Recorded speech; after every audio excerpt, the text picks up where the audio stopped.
They say pride comes before the fall, but for Tracy Sterling, it wasn't just a fall. It was a demolition. Imagine sitting in a crowded steakhouse, laughing with your friends, betting 50 grand that your pregnant wife, the woman you just kicked out into the rain, would be crawling back to your doorstep by midnight. He told the waiter, she has nowhere else to go. He was wrong. Dead wrong.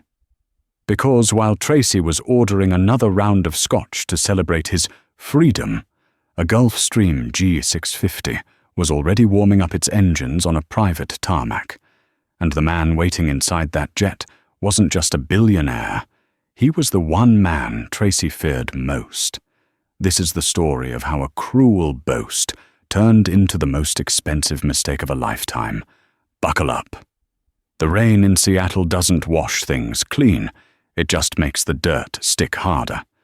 Maddie Sterling stood by the floor-to-ceiling window of the penthouse at the pinnacle of the Sterling Tower. It was a view that cost $5 million, looking down on the ants of the city.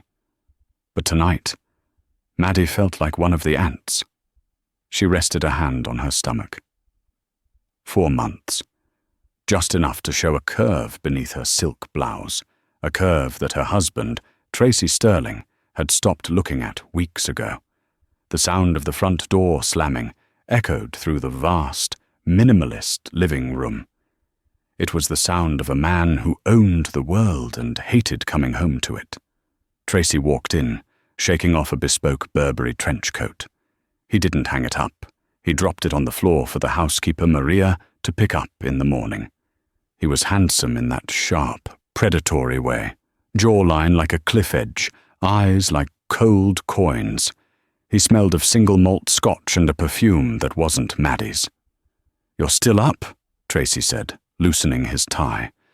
It wasn't a question. It was an accusation. "I made dinner," Maddie said softly, gesturing to the cold risotto on the marble island. "It's your favorite. Truffle and mushroom." Tracy laughed, a dry, barking sound. He walked past the food without a glance and poured himself a drink from the crystal decanter. "I ate. I had business with the partners at the Capitol Grill." Maddie knew the partners included Jessica Vane, the 24-year-old marketing director Tracy had hired 3 months ago. Coincidentally, the same week Maddie had announced her pregnancy. "Tracy, we need to talk," Maddie said, her voice trembling slightly. "The doctor said my blood pressure is up.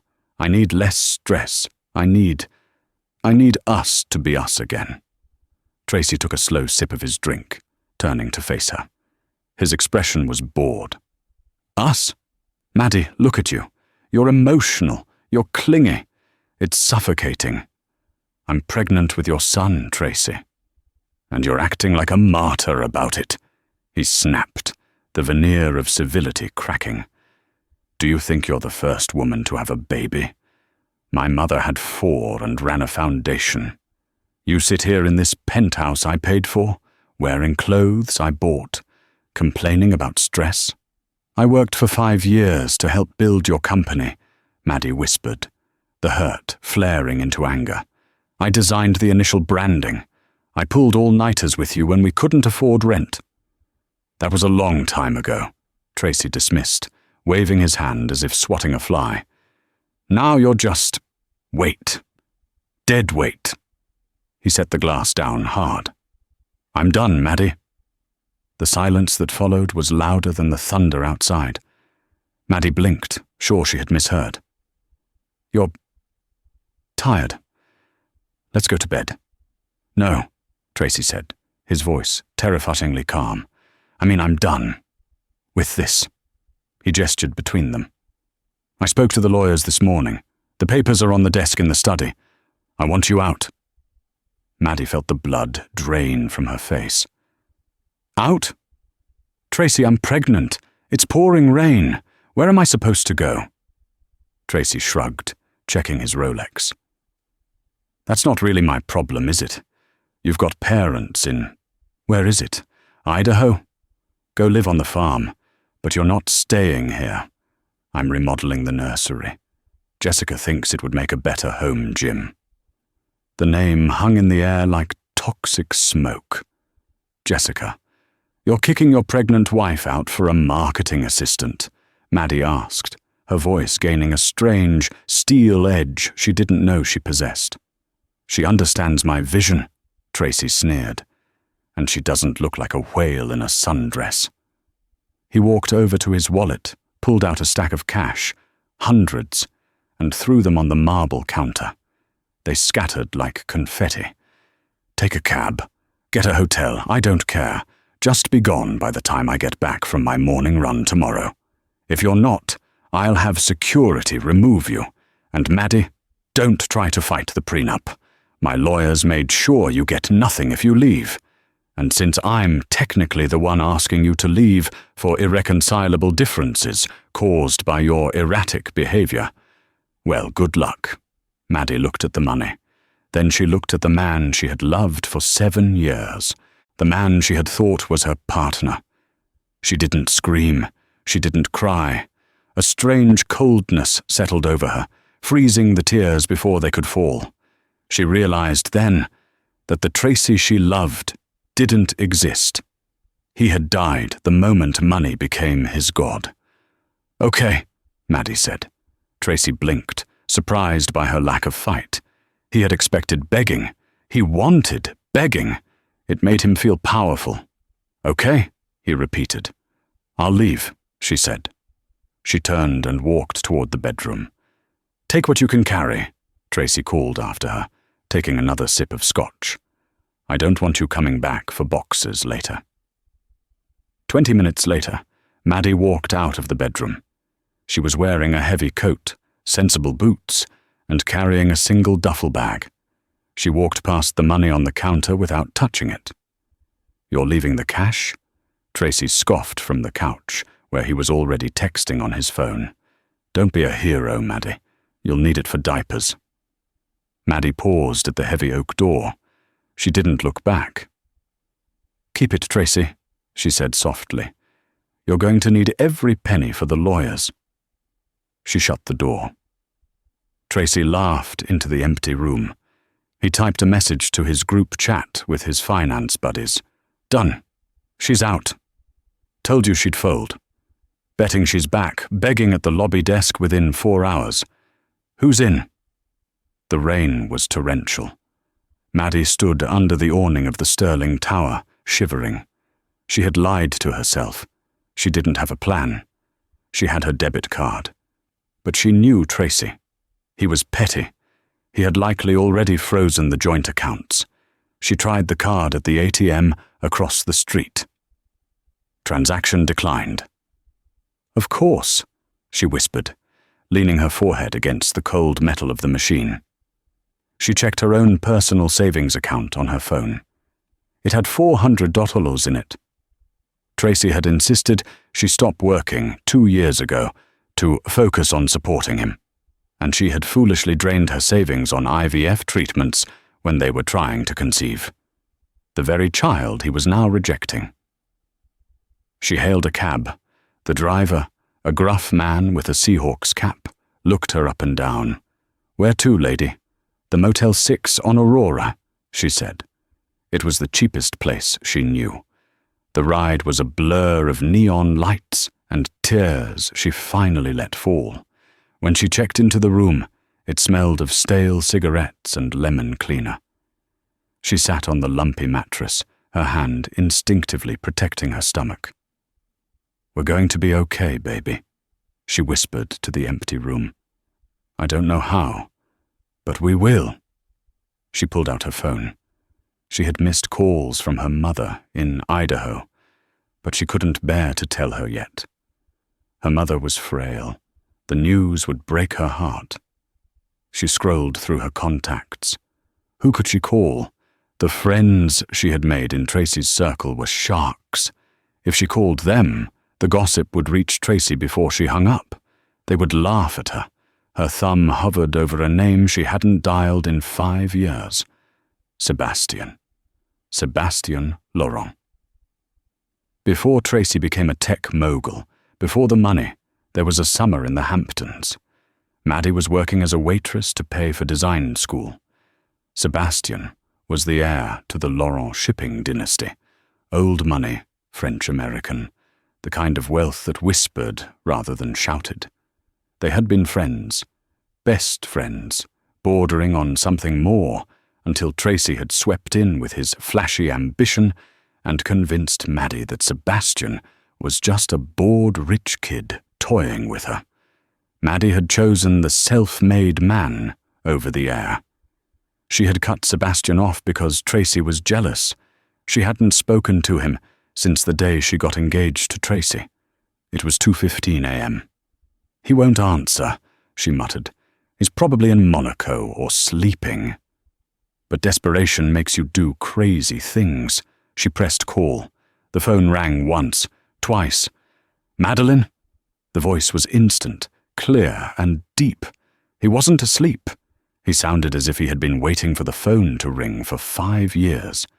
Maddie choked on a sob. Hearing her name spoken with actual gentleness broke the dam. "Sebastian? What's wrong?" The shift in his tone was immediate, sharp, alert. "Where are you?" I messed up, Sebastian. I messed up everything." "Maddie, breathe. Are you hurt?" "No. Yes, I don't know. He threw me out, Sebastian. Tracy, he threw me out. I'm at a motel on Aurora. I don't have anywhere to go." There was a silence on the other end of the line. Not a hesitant silence, but a calculating one. Maddie could hear movement in the background, the rustle of fabric, the sound of a heavy door opening. "Aurora Avenue in Seattle?" Sebastian asked. "Yes. Room 104. Stay there. Lock the door. Do not open it for anyone but me." "Sebastian, you're in Paris, aren't you? Your Instagram said—" "I was in Paris this morning," he cut in. "I landed in Seattle 3 hours ago for a board meeting tomorrow, or rather, a meeting I was going to attend. You're here? I'm 20 minutes away. Stay put." "Sebastian, I look like a mess. I'm pregnant. I have nothing." "You have me," he said, his voice dropping an octave, fierce and final. 20 minutes, Maddie." The line went dead. Maddie stared at the phone. She went to the bathroom and splashed cold water on her face. She looked in the mirror, eyes red and puffy, hair wet from the rain, no makeup. She looked like a woman whose life had exploded. Exactly 19 minutes later, there was a knock at the door. Not the tentative knock of room service, but 3 solid, authoritative raps. Maddie peeked through the peephole. Standing in the dingy hallway of the Motel 6, wearing a charcoal wool coat that probably cost more than the entire building, was Sebastian Laurent. He looked older than she remembered, broader shoulders, a neatly trimmed beard, and eyes that were storm grey and currently burning with a quiet fury. She opened the door. Sebastian didn't say a word. He stepped inside, his eyes scanning the room instantly. The peeling wallpaper, the sad bedspread, the duffel bag on the floor. His jaw tightened so hard, a muscle feathered in his cheek. He looked at Maddie. His gaze softened instantly as it travelled down to her baby bump, then back up to her tear-stained eyes. "I told you he was a mistake," Sebastian said softly. "It wasn't an 'I told you so.' It was a lament." "I know." Maddie wept. Sebastian closed the distance between them in 2 strides and pulled her into his arms. He smelled of sandalwood and rain, a clean, safe scent. He held her as if she were made of glass, but securely enough that she knew she wouldn't fall. "I have a car outside," he murmured into her hair. "We're leaving." "Where?" Maddie asked, pulling back to look at him. "I can't go to your hotel, Sebastian. The press. If they see Tracy Sterling's wife with Sebastian Laurent." Sebastian wiped a tear from her cheek with his thumb. "Let me worry about the press. And let me worry about Tracy." He picked up her duffel bag as if it weighed nothing. "We aren't going to a hotel, Maddie. My jet is at Boeing Field. It's fueled and waiting. Jet, where are we going? Sebastian opened the door and held it for her, his eyes locking onto hers with an intensity that made her knees weak. Paris, he said. The best doctors in Europe are there. My family's estate is private, gated, and impenetrable. You need rest. You need peace. And frankly, I need to get you as far away from that bastard as physically possible before I do something that puts me in prison. But Paris? Now? Right now, Sebastian said, unless you want to wait for Tracy to realize you didn't crawl back. The memory of Tracy's laugh, his bet, his cruelty flashed through her mind. She'll crawl back. Maddie straightened her spine. She placed a hand on her stomach. Let's go, she said. The interior of the Gulfstream G650 OR was quieter than a library and warmer than a womb. It was a stark, jarring contrast to the neon-lit motel room Maddie had been shivering in less than an hour ago.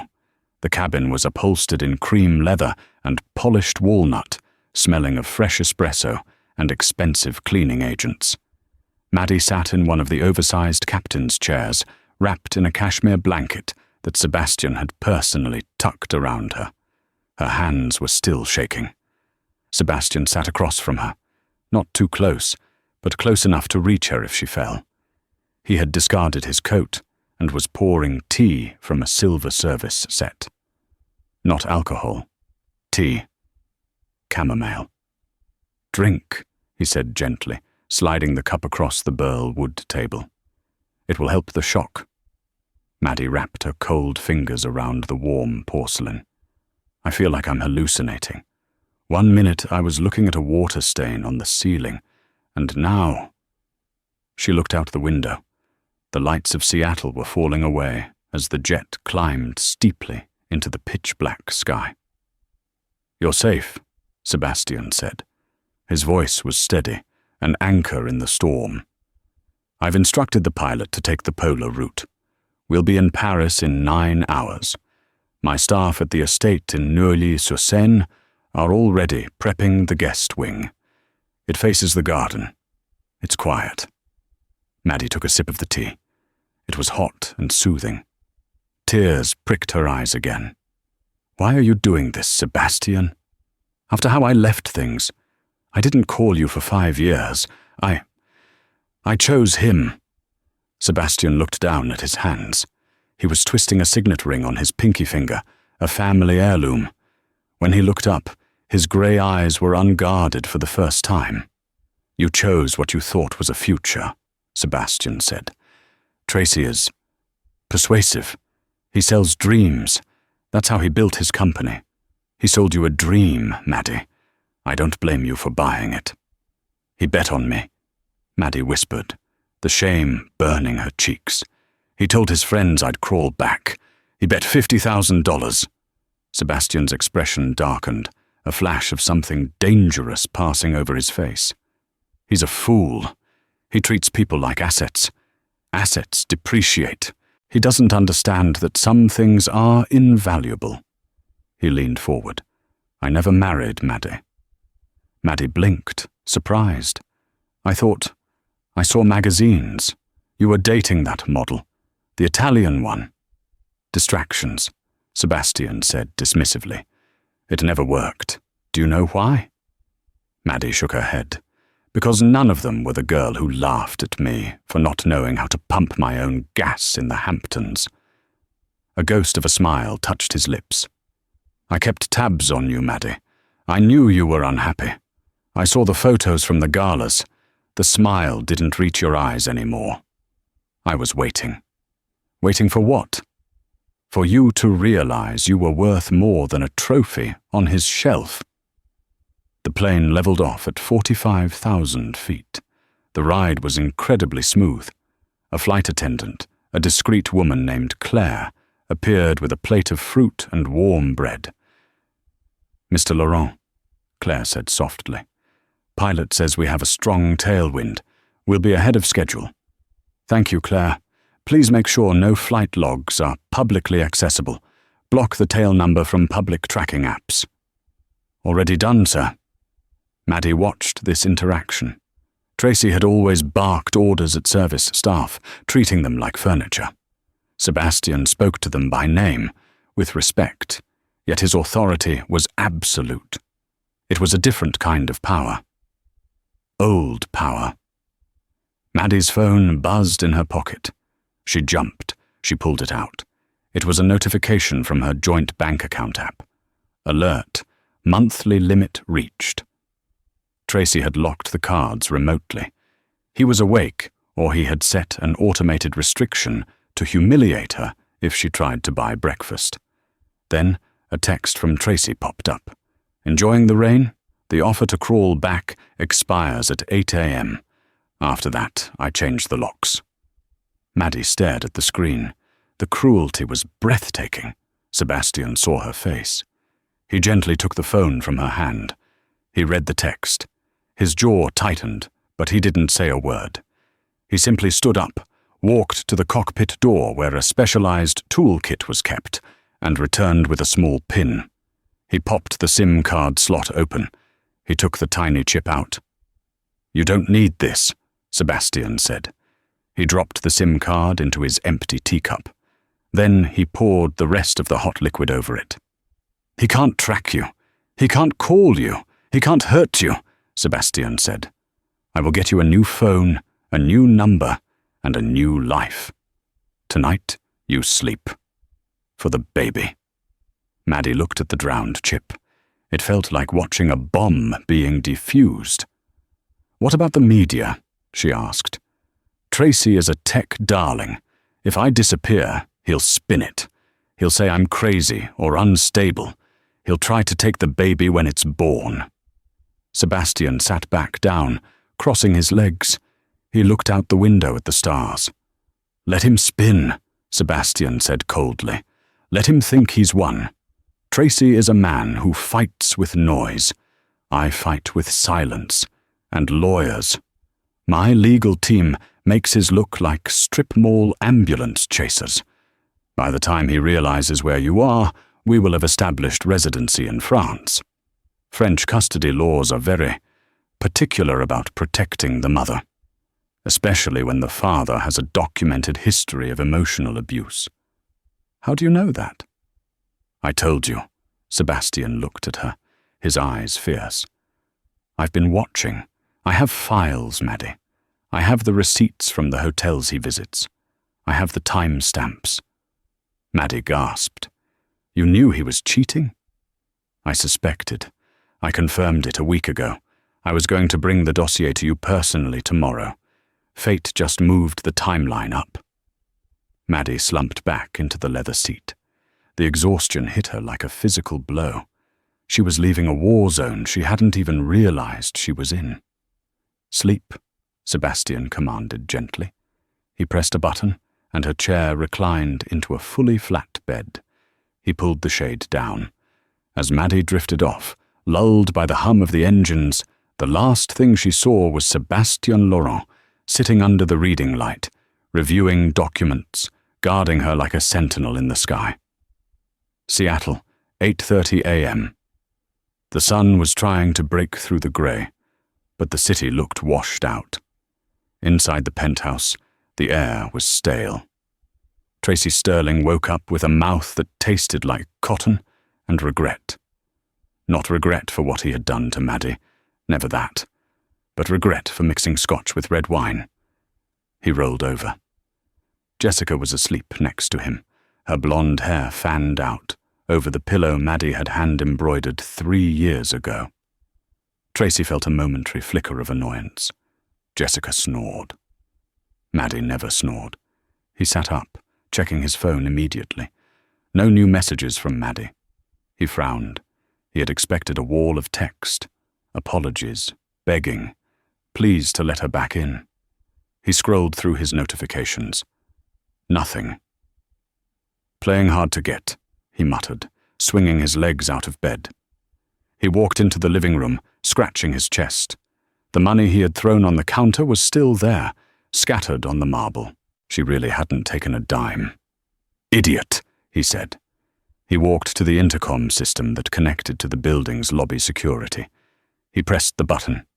"Morning, Gary," Tracy rasped. "Good morning, Mr. Sterling," the doorman's voice crackled back. "Is my wife in the lobby?" There was a pause. "Mrs. Sterling?" "No, sir. I haven't seen her since she left last night." Tracy frowned. "Check the perimeter. She's probably sitting on a bench somewhere trying to make me feel guilty." "I just did a perimeter check, sir. It's clear. No sign of her." Tracy released the button. A seed of irritation planted itself in his gut. Where could she be? She had no friends in the city who would take her in against his will. He had ensured his social circle was loyal to his wallet, not his wife. The motel. He laughed. Maddie was a princess. She wouldn't last 4 hours in a motel. She was probably at a 24-hour diner, waiting for him to call. He went to the kitchen to make coffee. Jessica walked in, wearing one of his dress shirts. It looked better on Maddie, he thought involuntarily. Maddie had a grace, a way of moving. Jessica walked like she was on a runway, even in a kitchen. It was performative.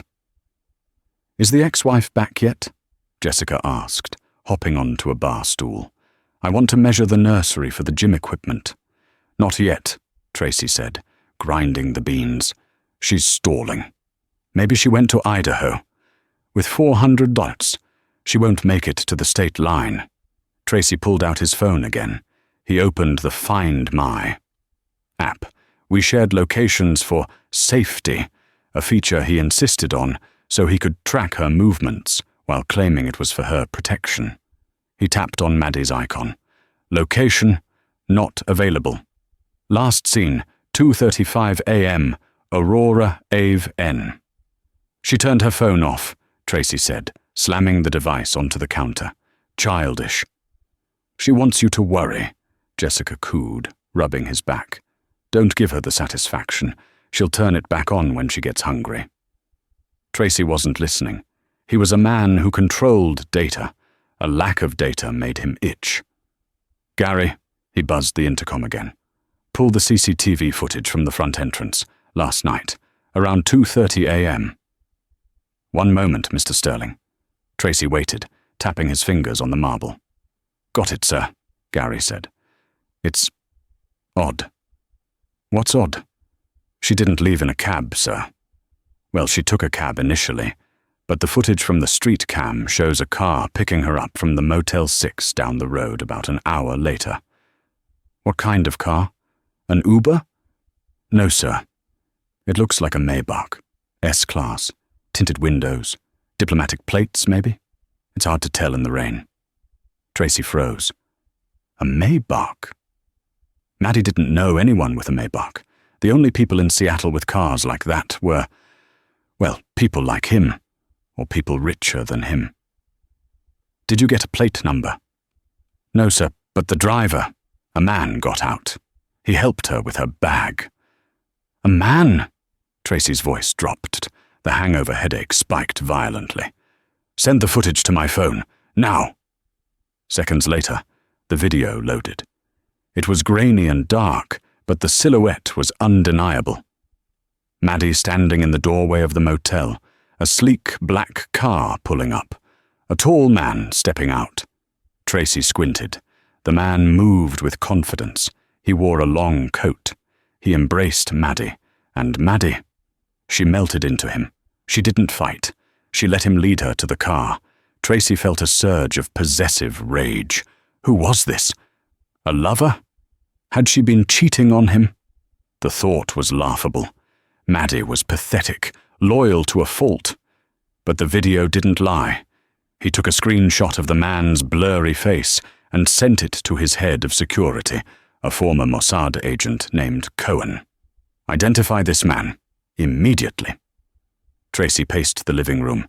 Jessica's chatter about gym equipment faded into background noise. He had a sinking feeling, the kind he got right before a stock tanked. 10 minutes later, Cohen called. "Sir," Cohen's voice was tight, We ran the gait analysis and facial structure against the database of high-net-worth individuals known to be in Seattle yesterday. And? It's Sebastien Laurent. Tracy stopped pacing. The name hit him like a physical slap. Laurent? Tracy whispered. The shipping heir. The French guy. Yes, sir. His private jet, a Gijon X-50, filed a flight plan out of Boeing Field at 3:15 a.m. Destination, Le Bourget, Paris. Tracy dropped onto the sofa. The silence in the room was deafening. Sebastien Laurent.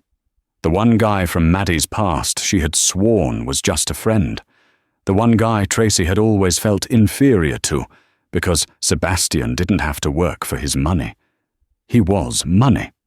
She didn't crawl back, Tracy whispered, the realization dawning on him with the weight of a collapsing building. What? Jessica asked, looking up from her phone. She's gone, Tracy said, his eyes staring at nothing. She's not in a motel. She's on a $60 million jet headed to Paris with a man worth 10 times what I am. Wait, Jessica laughed nervously. So she found a sugar daddy? Good riddance, right? Now we don't have to pay alimony. You don't understand, Tracy roared, making Jessica jump. Sebastien Laurent isn't a sugar daddy. He's a fortress. If she's with him, I can't touch her. I can't starve her out. I can't bully her. And then, the second realization hit him. My son, Tracy breathed. She has my son. He grabbed his phone and dialed his lawyer. Start the divorce proceedings, Tracy barked, and get an emergency custody order. Kidnapping. She kidnapped my unborn child across international lines.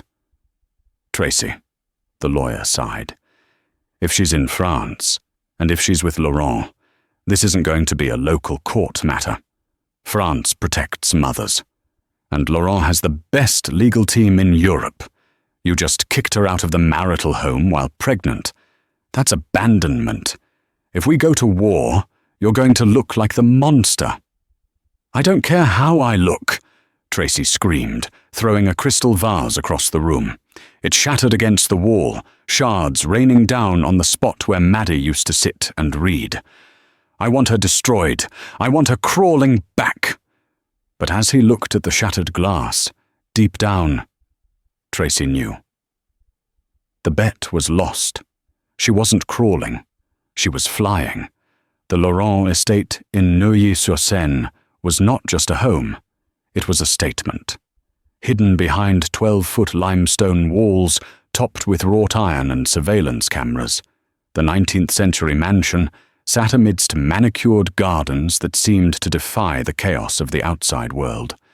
For the first week, Maddie didn't leave the grounds. She didn't want to. The trauma of that night in Seattle, the rain, the eviction, the cold calculation in Tracy's eyes, had settled into her bones like a low-grade fever. She slept for 12 hours a day, catching up on months of sleep lost to Tracy's schedule and her own anxiety. When she wasn't sleeping, she walked the gardens. Sebastien had given her the run of the place. He was gone during the days, managing the European arm of Laurent Shipping from his office in La Défense. But he returned every evening at 6 p.m. sharp. It was a stark contrast to Tracy, who would often disappear for days, claiming deal-making. Kept him away, only to return smelling of expensive perfume and lies. One Tuesday afternoon, Maddie sat in the solarium, sketching. It was the first time she had picked up a pencil in 2 years. Tracy had told her art was a waste of time that didn't generate revenue. But here, with the winter sun filtering through the glass and the scent of jasmine in the air, her hand found its old rhythm. Madame? Maddie looked up. It was Henri, the estate's major domo, a man of 60, with impeccable posture and a grandfatherly warmth. Yes, Henri. Monsieur Laurent called. He is bringing a guest for dinner. He asked if you felt up to joining them, or if you would prefer to dine in your suite. He emphasized there is no pressure. Maddie hesitated. She felt heavy, ungainly. Her belly was prominent now, her ankles swollen. "Who is the guest?" "A solicitor. Monsieur Arthur Sterling. No relation to your husband." Maddie stiffened. "A lawyer." "I'll join them," she said, closing her sketchbook. "If Sebastian thinks it's important, I'll be there." That evening, dinner was served in the private library rather than the formal dining hall. A fire crackled in the hearth. Sebastian stood when Maddie entered, wearing a navy sweater that made his grey eyes look blue. He walked over and offered her his arm to help her to the chair. "You look rested," he said, his voice low. "I feel human again," she admitted. "Maddie, this is Arthur Sterling. He is the top family law barrister in London, but he is licensed to practice here in France and in the States. He is a shark, but he is our shark." Arthur was a small, sharp man with wire-rimmed glasses and a smile that didn't quite reach his eyes until he looked at Sebastian. There was respect there. "Mrs. Sterling," Arthur said. "Or may I call you Madeline?" "Madeline is fine." "Madeline, Sebastian has briefed me on the situation. We have a few problems and we have a few advantages. I believe in ripping the bandage off quickly." Maddie put a hand on her stomach. "Tell me." "Tracy has filed for divorce in Washington State," Arthur said, pulling a file from his briefcase. "He is citing abandonment and infidelity." Maddie gasped. "Infidelity? I never—" "We know," Sebastian interrupted, his hand covering hers on the table. His grip was warm and firm. "It's a tactic. He wants to control the narrative.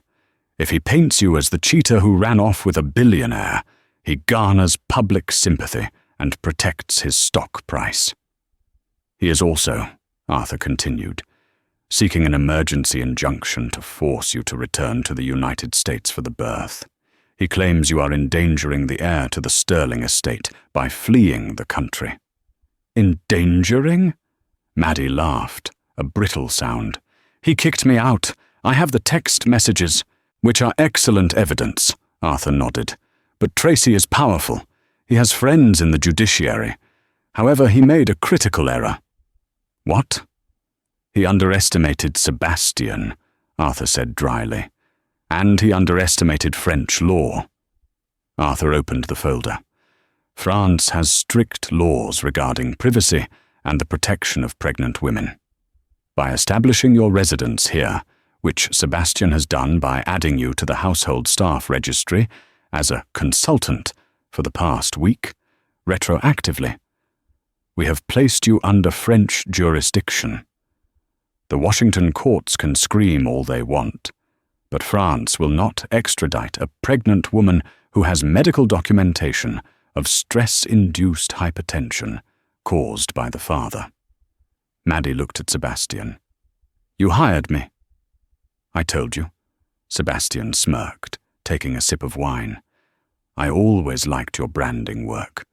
You're consulting on the rebrand of the Laurent Charity Foundation. The salary is substantial. It also gives you your own visa." Maddie felt a lump in her throat. Tracy had erased her career. Sebastian had just given it back to her as a shield.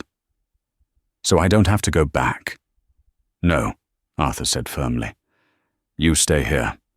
You have the baby here. And once the child is born on French soil, with a mother residing in France, well, Tracy will have to come to us. And he will find the French courts far less susceptible to his tech bro charm than the ones in Seattle." The relief was so profound, Maddie almost wept into her soup. Later that night, after Arthur had left, Maddie found Sebastian on the balcony, smoking a rare cigarette. "You saved my life," she said, stepping into the cool night air. Sebastian crushed the cigarette out immediately. "I didn't save you, Maddie. I just opened the door. You walked through it." "Why?" she asked again. "Tracy is going to come for you too. He'll attack your business. He'll attack your reputation." Sebastian turned to her. He reached out and tucked a strand of hair behind her ear, his fingers lingering on her jaw. "Let him try," Sebastian whispered. "I have everything I want right here within these walls. The rest of the world can burn for all I care." For the first time in 5 years, Maddie didn't feel like an accessory. She felt like a priority. But the peace of the fortress was about to be tested. 3 months passed. The winter thawed into a crisp, blossoming Parisian spring. Maddie was 8 months pregnant. She had grown huge, her belly a drum tight against her dresses. She had also grown strong. With Sebastian's encouragement, she had actually started working on the foundation's branding. It gave her focus. She wasn't just waiting to give birth. She was creating. They fell into a domestic rhythm that was terrifyingly comfortable. Breakfast together, work, dinner, long conversations by the fire. They never slept in the same bed. Sebastian was a gentleman of the old school. He never pushed. He waited. But the tension between them was growing, a magnetic pull that was becoming harder to ignore. Then, the bomb dropped. It was a Tuesday morning. Maddie was eating a croissant when her phone, the new one Sebastian had given her, exploded with notifications. She opened Google News. Her face went pale. Headline: Tech mogul Tracy Sterling breaks. Silence. The Billionaire. Playboy stole my wife and unborn son. There was a video interview. Tracy, looking haggard and heartbroken, a look Maddie knew took him an hour in front of a mirror to perfect, was sitting on the set of a major morning talk show. "I just want my son back," Tracy was saying to the camera, wiping a fake tear. "She's fragile. She's not well mentally. And this man, this Laurent, he's using his money to keep a father from his child. It's kidnapping, plain and simple." The interview went viral instantly. The internet, toxic as always, took sides. Half of them called Maddie a gold digger. The other half called Tracy a hero. "He's calling me crazy," Maddie whispered, her hands shaking. "He's setting the stage to take the baby on grounds of mental incompetence." Sebastian walked into the room. He had already seen it. His face was a mask of icy fury. "Don't read the comments," he commanded, taking the tablet from her. "He's winning the public, Sebastian. If the public turns on us, the politicians might feel pressure to intervene." "He is flailing," Sebastian said. "He is a man shouting at a hurricane. But he has made a mistake." "What?" "He slandered me," Sebastian said calmly. "And he slandered you. In Europe, libel laws are not like in America. You have to prove what you say is true. He just accused me of kidnapping on international television." Sebastian pulled out his phone and dialed.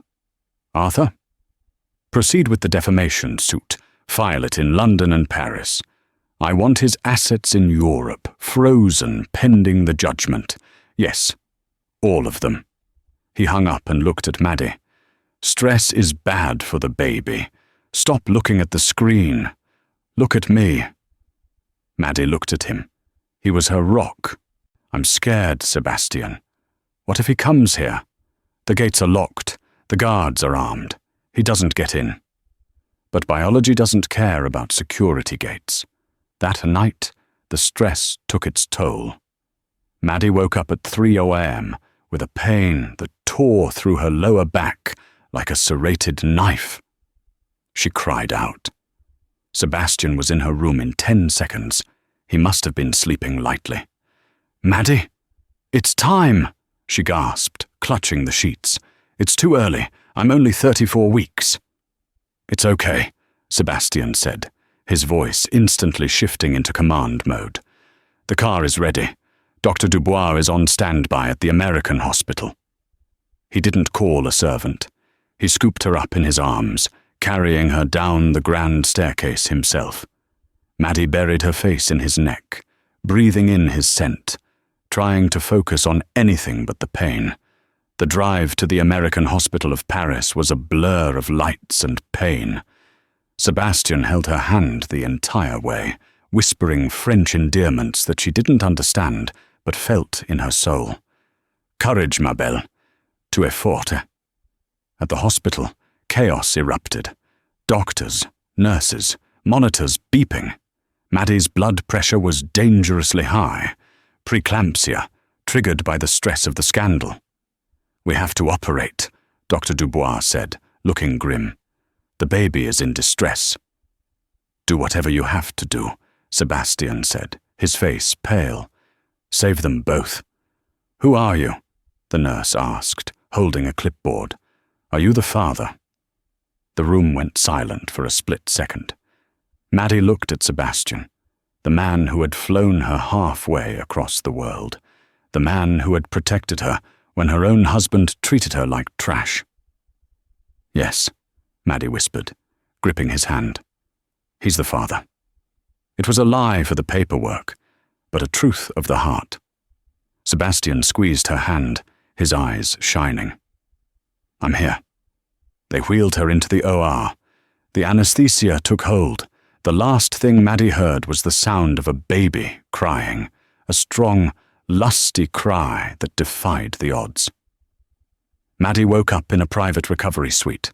The room was filled with white roses, Sebastian's favorite. She felt empty, light, and sore. Panic flared. The baby? He is perfect, a voice said from the corner. Sebastian was sitting in a chair, holding a small bundle wrapped in a blue blanket. He looked exhausted, his dress shirt rumpled, sleeves rolled up. He looked like a man who had been to war and won. He stood and brought the bundle to her. Maddie looked down. Her son. He was tiny, premature but strong. He had dark hair, like hers. He weighs 5 pounds, 6 ounces, Sebastian said softly. He has your chin. And Tracy's eyes? Maddie asked fearfully. No, Sebastian said, looking at the baby. He has his own eyes. He is his own person. Leo, Maddie whispered. I want to call him Leo, because he's going to have to be a lion to survive this family. Leo, Sebastian tested the name. Leo Lauren Sterling. It has a ring to it. Lauren, Maddie looked at him. It will offer him more protection, Sebastian said, if you allow it. Before she could answer, the door to the suite banged open.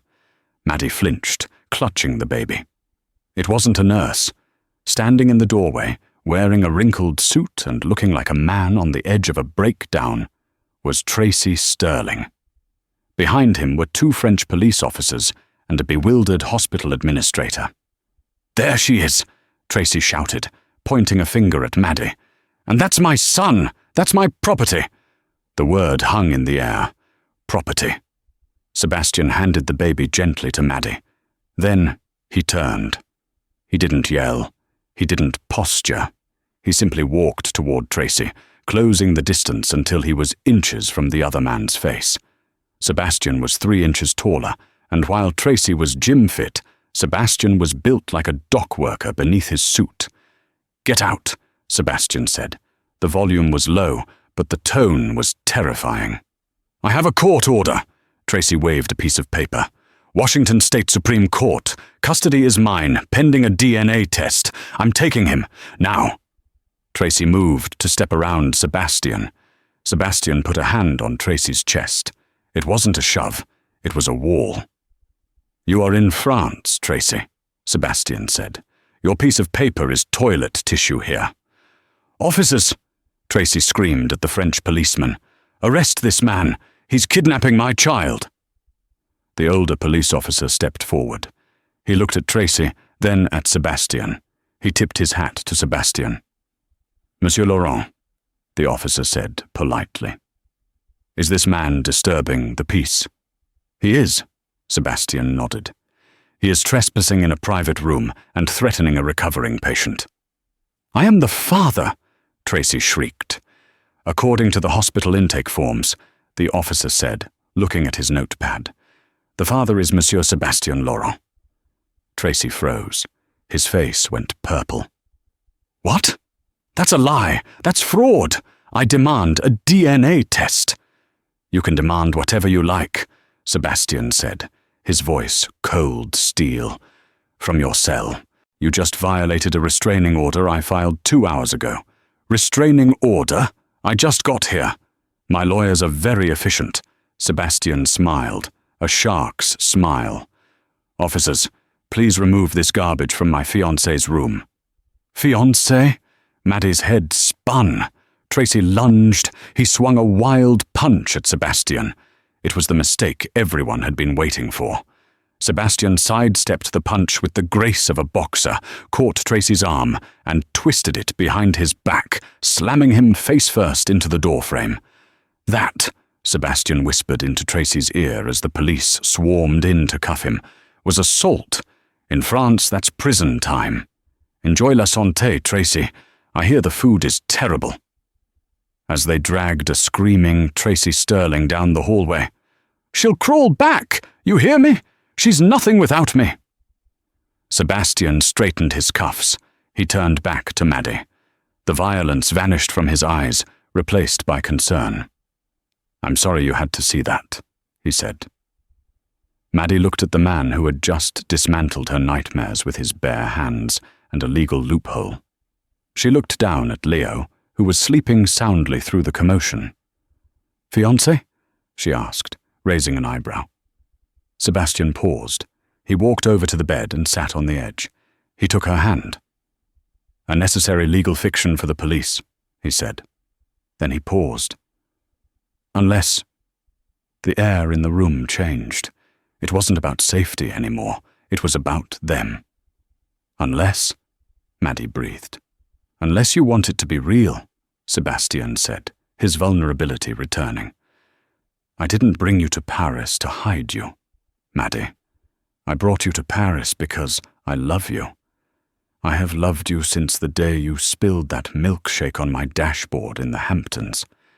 I watched you be unhappy for 5 years, and I hated myself for not fighting harder back then. I'm done not fighting." Maddie looked at him. Really looked at him.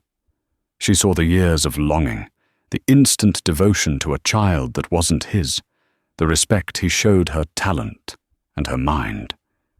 She realized she hadn't just escaped a cage. She had found a home. "Ask me for real," she whispered. Sebastien smiled. He slid the signet ring off his pinky finger. "Madeleine," he said, "will you marry me?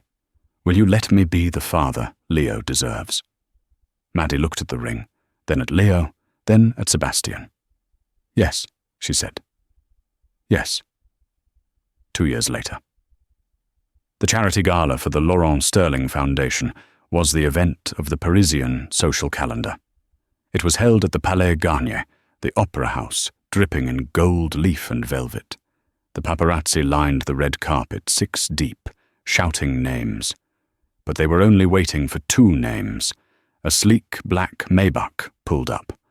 The door opened, and Sebastien Laurent stepped out. He looked distinguished in a tuxedo, but his eyes were fixed solely on the woman he was helping out of the car. Madeleine Laurent. She was unrecognizable from the woman who had stood shivering in the Seattle rain.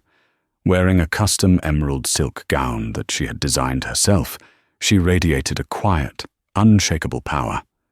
On her hip, she carried a toddler, Leo, now 2 years old, looking like a miniature Sebastian in a tiny tuxedo. The cameras flashed blindingly. "Madeleine, over here! Is it true the foundation raised 50 million for single mothers this year?" Madeleine smiled, waving. She didn't look like a victim. She looked like a queen who had conquered her kingdom. Meanwhile, 5,000 miles away, in a cramped apartment in Bellevue, Washington, Tracy Sterling sat in the dark. His downfall had been slow, agonizing, and public. The assault charge in France had been settled with a plea deal, a massive fine, and a suspended sentence, provided he never entered the European Union again. But the real damage happened back home. During the custody battle, which Tracy lost decisively due to the assault footage, Sebastian's lawyers had unleashed the nuclear option. They subpoenaed Tracy's text messages from the night of the breakup. The text about the bet, betting she's back, begging at the lobby desk within 4 hours. Who's in? Was leaked to the New York Times. The backlash was immediate. The tech feminist persona Tracy had cultivated crumbled overnight. Investors pulled out. The board of directors, terrified of the PR nightmare, voted to oust him from his own company. Jessica, the marketing director, had left him the day the stock price tanked, taking her gym equipment and his favorite watch with her. Now, Tracy was scrolling through Instagram on a cracked phone screen. He saw the live stream of the gala. He saw Sebastian whispering something into Maddie's ear that made her throw her head back and laugh. A free, genuine laugh Tracy realized he hadn't heard in years. He saw his biological son, Leo, clinging to Sebastian's neck, calling the other man Papa. The doorbell rang. Tracy got up, stepping over pizza boxes. He opened the door. It was a process server. Again. Tracy Sterling. Yeah, you've been served. Lawsuit from the investors. Negligence and breach of fiduciary duty. Tracy took the papers. Get in line, he muttered. As he went to close the door, his phone buzzed. It was a notification from an old group chat, the one with his finance buddies, the ones he had made the bet with. They had kicked him out of the chat months ago, but someone had added him back just for a moment. A single message popped up from his former best friend. Hey Richie, just saw Maddie on the news. She looks great. Looks like you lost the 50 grand. Send it via Venmo? Tracy stared at the screen. The rage that used to fuel him was gone, replaced by a hollow, cold ache. He realized then that Maddie hadn't just left him. She had surpassed him. She hadn't crawled back. She had flown so high he couldn't even see her anymore. He looked around his empty, silent apartment. No wife, no son, no company, no legacy. He remembered his own words. She has nowhere else to go. He laughed, a dry, broken sound that echoed off the cheap drywall. No, he whispered to the empty room. I'm the one with nowhere to go. In Paris, the music swelled. Sebastian took Maddie's hand, leading her onto the dance floor. Are you happy? Sebastian asked, pulling her close. Maddie looked at her husband, then over at her son, playing with his grandmother nearby. She thought of the rain in Seattle, and she thought of the stars over the Atlantic. I'm not just happy, Sebastian, she smiled, resting her head on his chest. I'm free. And as they danced, the world watched, and Tracy Sterling turned off his phone, sitting alone in the dark, finally understanding the true cost of pride. And that is how the tables turned. Tracy Sterling thought he could break a woman by taking away her roof, but he forgot that a woman who builds a home in herself can survive any storm. He bet on her weakness, but fate bet on her strength, and fate always collects. Maddie didn't need to crawl back, because she learned she had wings the moment she let go of the weight dragging her down. If this story satisfied that itch for justice, make sure to hit that like button. It helps us bring more karma-filled sagas to you. Don't forget to subscribe and ring the bell so you never miss a twist. And tell me in the comments, what would you have done if you were Maddie? Would you have taken the money or walked away with your head held high? Let's talk about it. Thanks for watching, and see you in the next story.